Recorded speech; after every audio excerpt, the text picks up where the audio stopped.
Guys, welcome back to my channel.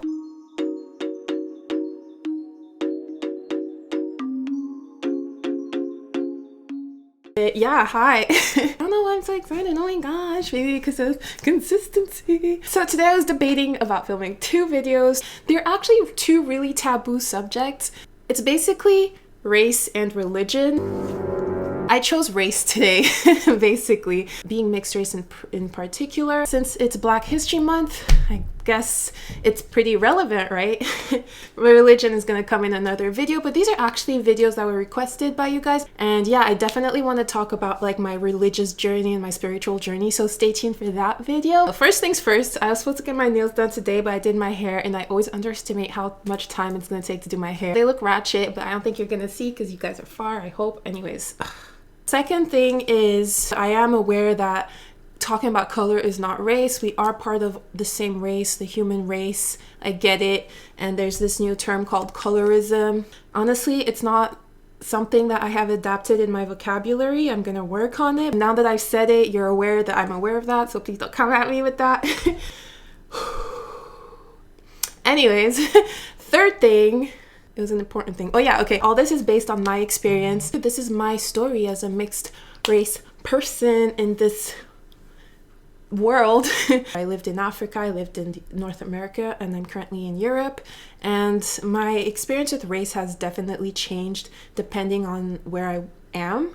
And also depending on my age. So that's another interesting aspect of it. And I think a lot of mixed race people are going to relate to what I'm about to say in this video. And not a lot of us talk about our experiences because they're just so different. Why am I so excited, for real? Like, this is a touchy subject. I need to I did not prepare this video. Like, I'm just literally spitting it out. But let's just start from the beginning, okay? So I was born in Africa. I was born in Gabon, but I was just born there. I grew up in Nigeria till I was 9 years old. So that's where my story about race starts. I'm half Nigerian, half French, by the way. Right from jump, I was exposed to two cultures. Being born into that you have to be more open-minded to race. I've always been in a very multicultural environment. So I was in the French school. In West Africa in general, there are a lot of Lebanese people. From the get-go, I was exposed to French culture, Nigerian culture, and Arabic culture. Race really wasn't in my mind. As a kid, I just wanted to play outside and have fun. Half caste, that was the term that was used when I was little. I didn't know the word mixed race or mixed. Everybody just said half caste in Nigeria. Now I kind of see that it's a pejorative word with a negative connotation to it. But honestly speaking, I'm 100% sure that Nigerians who use the word half caste did not use it knowing that it was a pejorative term. I grew up till I was 9, seeing myself as a half caste, basically seeing myself as a mixed person. I was constantly told that because I was mixed race, I was beautiful, that I was lucky to be mixed race by Nigerians mostly. And Nigerians would tell me, oh, I want to have mixed race babies just like you. And honestly, I still hear that shit today, and that shit pisses me off. When I was little, it went in one ear and out the other. Like, I did not care. I've never felt better than anybody just because I was mixed race, even though I was constantly told this. Honestly, like, I really did not care. But now that I think about it, it says a lot about the mentality in Nigeria. At least then, you put more value in a child that has white in them. And I find that so wrong. Have a baby with somebody you love and trust. Choose a partner that you feel will be a great dad or mom. That way of thinking is so superficial and so stupid to me. In the older generations, I do see that inferiority complex in Black Africa, which is sad. And that is because obviously of our history and the enslavement of Africa and the colonization of Africa. And it was mostly telling Africans that your way of doing things, your belief system, and who you are basically is not good enough. Our way is the good way. Your way is the bad way. Got rid of all our belief systems, like our religions, and being replaced by the Western world's culture. And that's where the inferiority complex came from. I'm definitely not explaining things as profoundly as I probably should, but this is not the point of the video. The point of the video is just to talk about being mixed race in the world, okay? But I do feel like this is important to say. Anyways, wow. Whew, this got intense real quick. Okay, let's just move on. In Nigeria, nobody has ever considered me black, and it's actually the opposite. I'm either mixed race or considered more on the white side when you're mixed race in Nigeria. Sometimes the kids would sing, Oyibo pepe, chuku chuku pepe. I would cry because I would feel alienated by these kids. Oyibo actually means white person, referring to me turning red. White people eat pepper and they go red. So it's like, that was the song. It's like, oh, you're turning red because you're a white person, basically. So definitely in Nigeria, mixed race people see more on the white side than black side. That completely switched when I moved to America, and for the first time ever, I was considered black, and it was such a confusing time of my life. These are the kind of things I feel like us as mixed race people, where we can't really say. It's such a touchy subject. I've had this discussion with other people who are mixed race, and it's kind of like we're afraid to express ourselves and our relationship to the black race, especially when it comes to America, especially in America. In Nigeria, I had never been conscious of the racism around me. And when I arrived in America, I went to an American school for 2 years before going back into the French system. I went to Franklin School in Long Island, and there was Black History Month, like right now, and Black History Studies. And I had never had these types of classes in school back in Nigeria. Like I said, I was in the French system, so I was learning French history, European history. And for the first time, I was learning about some sort of black history, you know? I was just appalled by the injustice that black people faced in America. And you guys have to understand that black history in America is American black history. It's a tiny bit of African history.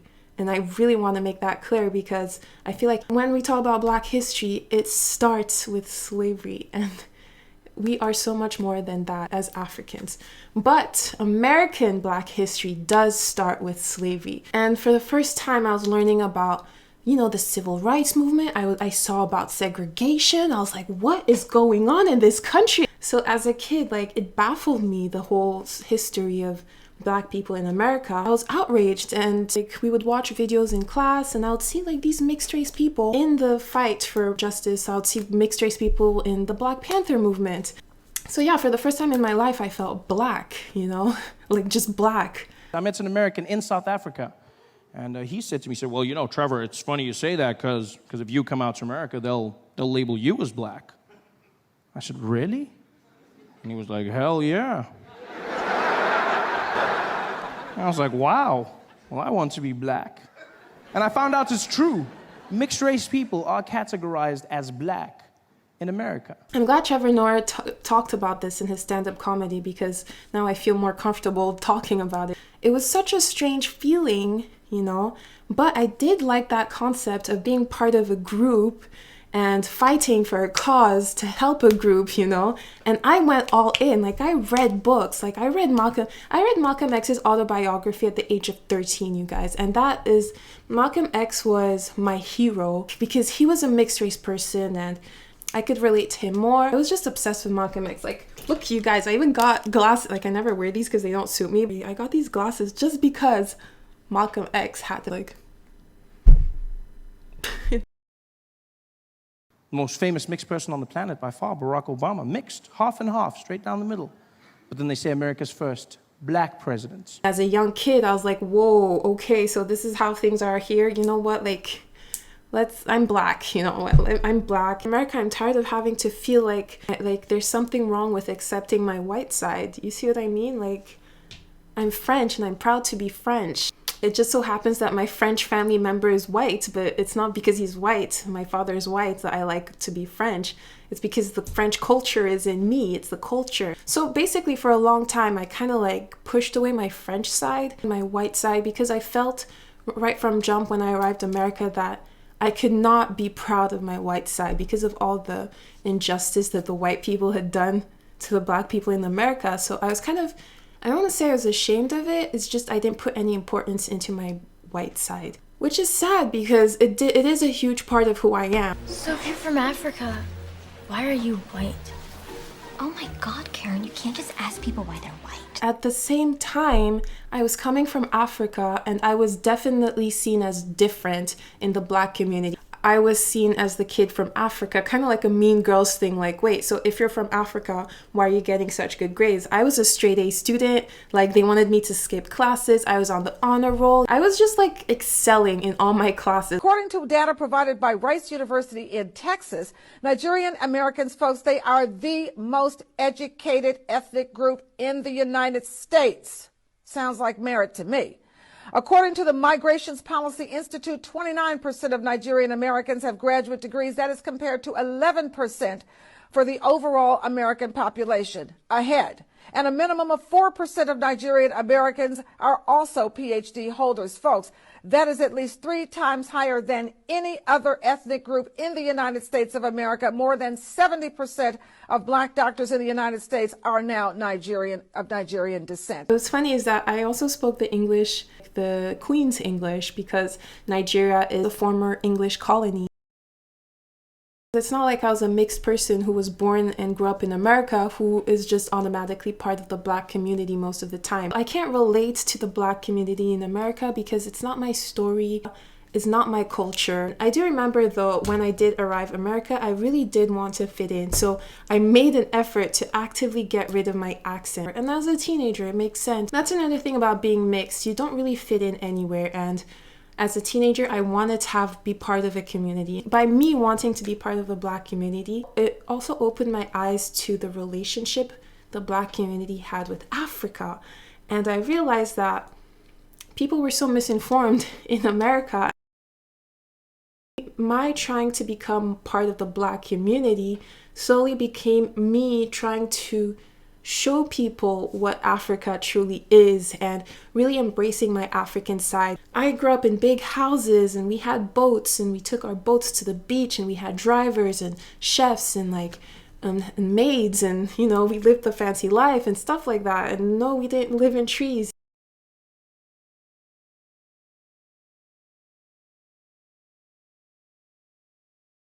Then I went back into the French system, and it's weird because in the French system I really did not feel like race meant anything. The French schools in general were like an international hub, so you weren't necessarily French if you went there. It was a really good education. I went to the French school in the Upper East Side, LFNY in New York, and celebrities who were not even French, like Brad Pitt and Angelina Jolie, had their kids there. Madonna had her daughter there. I think she still has like her kids there. I feel like the more international a group is, the more open-minded the people are, and it's definitely not the environment where color defines how people will treat you. It's more like your social class, if you got good grades, stuff like that, We're more important than color, basically. So yeah, my experience in America was very confusing. Mostly because, as a teenager, you're trying to create an identity, and it's hard to create an identity when you're just thrown into different groups. I feel like when you're mixed, it's people who choose where you're supposed to be. Race in America is very tricky. So I moved to France at the age of 16. When you're mixed race, you're just seen as mixed race. You're called métis. And people just refer to me as métis all the time. And it's for the first time I feel like, cool. Thank you for acknowledging that I'm black and white. It's a great feeling. Here in France, it's not like a generality, like if you're mixed, you're seen more as black, like in America, or you're seen more as white, like in Nigeria.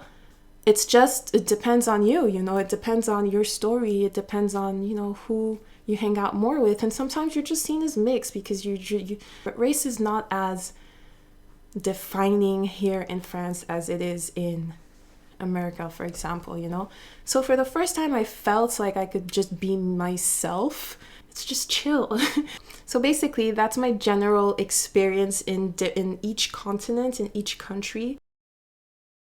But one thing I do have to say about being mixed race is that I don't feel like I fit in anywhere, basically. So I can be chilling with Nigerians, and it's like I always have to prove myself, like how much of a Nigerian I am.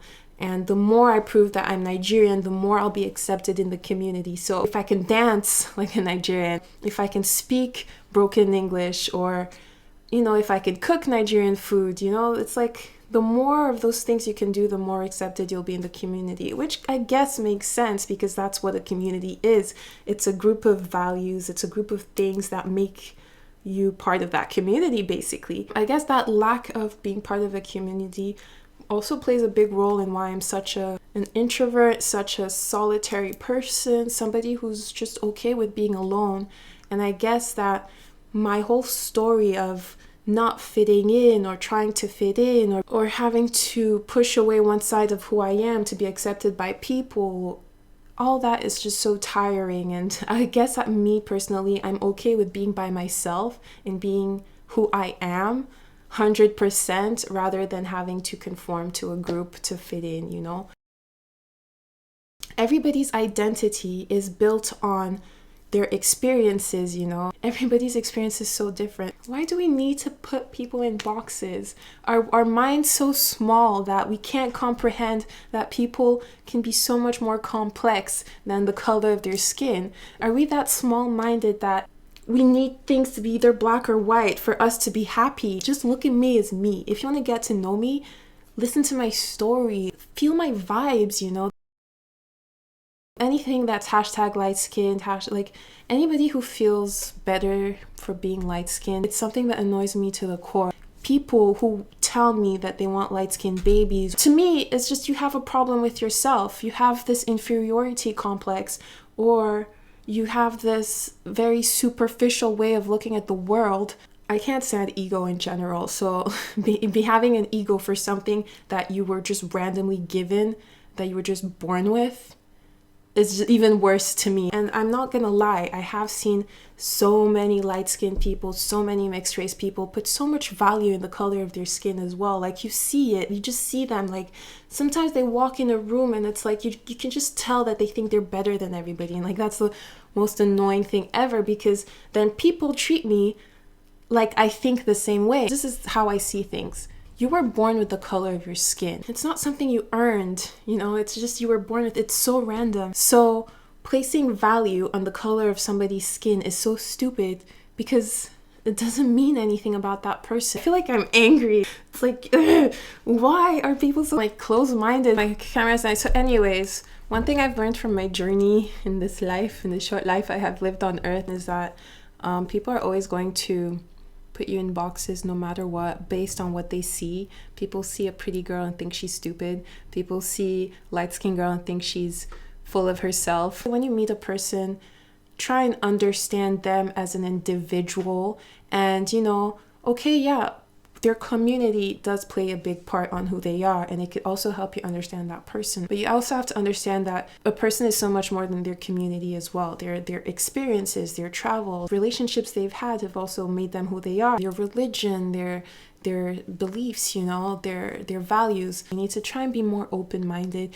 We are complex creatures. We have so much to teach each other, you know. I should definitely have planned this video, you guys. This is not the kind of video you just sit down and talk about. It's such a complex subject. Comment down below your thoughts, what you think about anything I've said, especially if you've been to places that I haven't lived in. I'd love to hear your intake on that stuff. I really want to hear from you guys. I really want to start a discussion. Sorry if this video is all over the place. And don't forget to subscribe if you want more. And thanks for watching. Bye-bye.